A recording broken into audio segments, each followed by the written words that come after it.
Duwago ang inyong kliyente, ayaw niyang lumabas. Patunayan niyang wala siyang kasalanan. Attorney. Yung request naman niya ay gusto lamang niya na yung ating mga proseso ay galangin at hindi siya ipadala sa United States of America na hindi pa niya ma-prove yung kanyang innocence po. Attorney, Hindi naman po niya pinagbigyan. di magpaliwanag siya sa Amerika. Una, wanted siya ng Federal Bureau of Investigation, FBI.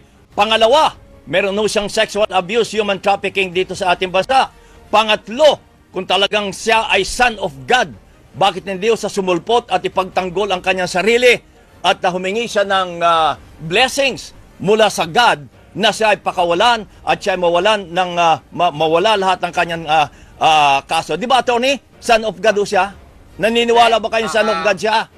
Sir, ako po ay isang Muslim. Ay, wala. Maski po Abogado. sa Muslim, Abogado ang pinag-uusapan natin.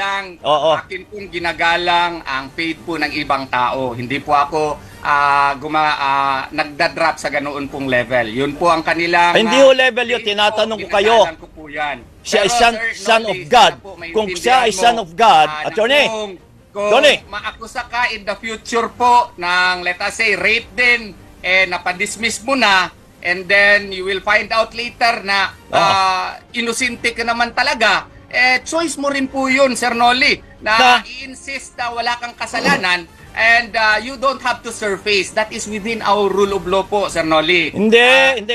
you can Kung have talagang that siya choice. po, It may marami be an siyang mga uncomfortable choice taga-subayba, po. marami That siyang is a choice. tumutulong sa kanya. So patunayan niyang wala siyang kasalanan, sumulpot siya. At yung sinasabing bangke na pinagtataguan niya, lumabas na siya doon, parang daga siyang lalabas, at siya naman ay may pagkakataon para ipagtanggol ang sarili niya, at marami siyang abogado, kasama na ho kayo kahit kayo ay isang Muslim. Sir, he will certainly, he already said that he will do that. Ay, kailan? He requested lang. Kailan? Sa ating presidente na magpalabas ng written declaration. Mahina naman itong kaso, sir eh. Ang ayaw lang talaga niya na baka ipadala siya doon sa United States of America na hindi pa niya na-clear yung pangalan niya dito. Kailangan niya i-clear ang pangalan niya dito. Na-dismiss na nga itong kaso na ito eh. And it is within his right to really question the finding of probable cause. Ginawa nga ito nila Senator Lacson. Ito na naman ho. Hindi niya pwedeng Attorney, gawin ito. Yun pauli-uli lang na po, lang sinasabi Sana niyo. Attorney, maintindihan sorry, Attorney. Attorney, Yes po.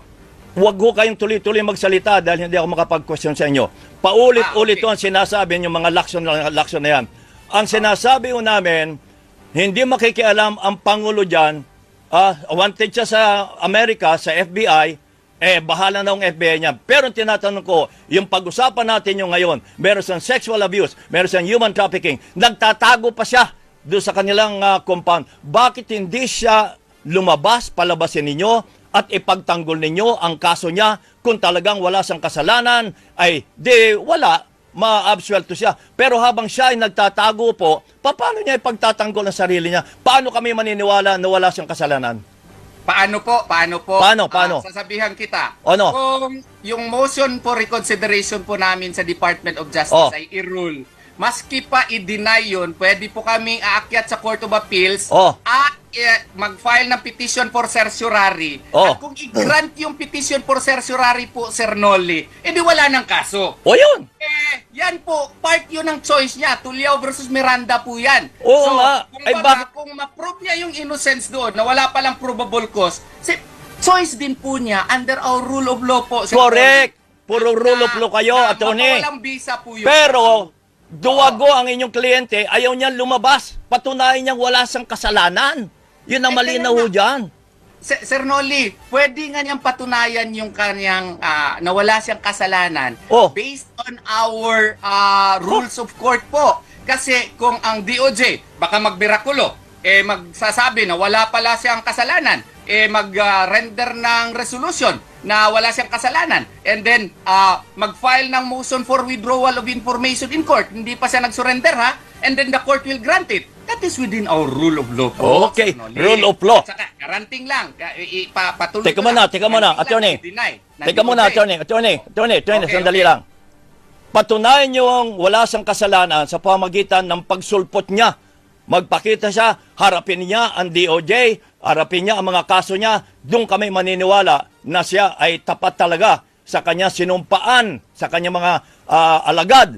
na yung mga kaso niya ay hindi totoo, patunayan niya. Hindi ho pwedeng siya'y nagtatago sa lungga at sasabihin yung mga rule of law, ay paano kami maniniwala sa rule of law, attorney? Sir, Ha? sir, hindi pinapatunayan nga niya po. Ay, He anong is, patunay? He is actually, through our pleadings po, he is insisting on his innocence po doon sa motion for reconsideration. Ang problema lang kasi natin, Sir Nolly, is yung ating mindset po, kailangan talaga nandun siya physically present. The accused Yes, also yes. has the right, the option po, to insist on his innocence. Choice po niya yun without surrendering. That is within our rule of law po, Sir Nolly. Siguro hindi maintindihan masyado sa mga non-lawyers, pero it is within our rule of law po na option niya yon, questionin niya yung information, invalid yun, yung warrant of arrest, questionin. At kung ma-deny, pwede kami aakyat sa Court of Appeals. At kung mag-grant po ng Court of Appeals na invalid pala yung information at saka warrant of arrest, wala nang kaso. So, choice din wala yan nang kaso. ng akusado. Patunayan ninyo, palabasin niya sa salungga, at saka kayo mag-file. Ha? Ay kahit tumatawa kayo, kahit attorney kayo, kami pangkaraniwang tao, ang alam namin ang taong may kaso ay dapat lumabas at ipagtanggol ang kanyang sarili. Lalo na po ang isang tao na katulad ni Pastor Kibuloy na Son of God. Yan po ang view po ninyo, sir. Opo, Ginagalang yan po ang po view yan. ko. Pero mali po yan na Hindi point ako of view mali, kasi hindi ako mali.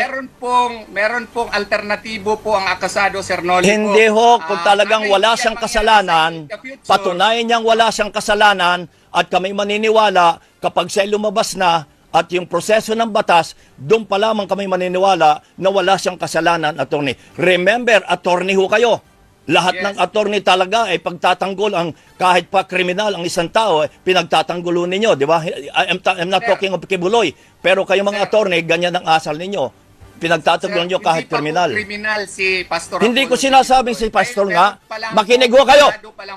Hindi ko sinasabing si Pastor. Sabi ko, may mga abogado na kahit kriminal, ipinagtatanggol nila. I'm not talking of Kibuloy. Malinaw yun eh. Sumasabat ho kayo kasi kayo pa hindi niyo marinig. Okay, attorney, hindi tayo matatapos dahil pinipilit nyo yung gusto nyo, pinipilit ko rin ang gusto ko.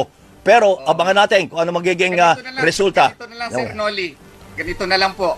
We have agreed to disagree. Pero, Okay. We have agreed to disagree. Part po sa ating saligang batas, part po sa ating mga batas po, na may choice talaga yung akusado. May choice din. Na Ay, nako. i-insist niya yung kanyang Attorney, sorry. innocence na hindi kailangan maging physically present before the jurisdiction of the court. Especially in this case na may banta po sa kanyang buhay. At saka may Banta? threat Anong po banta? na i-extraordinarily render siya doon sa United States of America. Sana po galangin din natin yung kanyang desisyon kasi I could not impose my choice to my client po, no? Ang akin pong trabaho is to present the alternatives to my client and it is up to the client to choose which of the alternatives that he will choose. Sana po maintindihan po ninyo. Hindi ako naintindihan. Maraming salamat po. We agree to disagree, attorney, sabi mo nga. We have agreed to disagree po. Attorney Sana ka, kaibigan po ako ay tayo. pangkaraniwang tao. Broadcaster lang ako. Attorney, maraming salamat po sa pangalan po ng ating mga kapatid na Muslim. Maraming salamat po.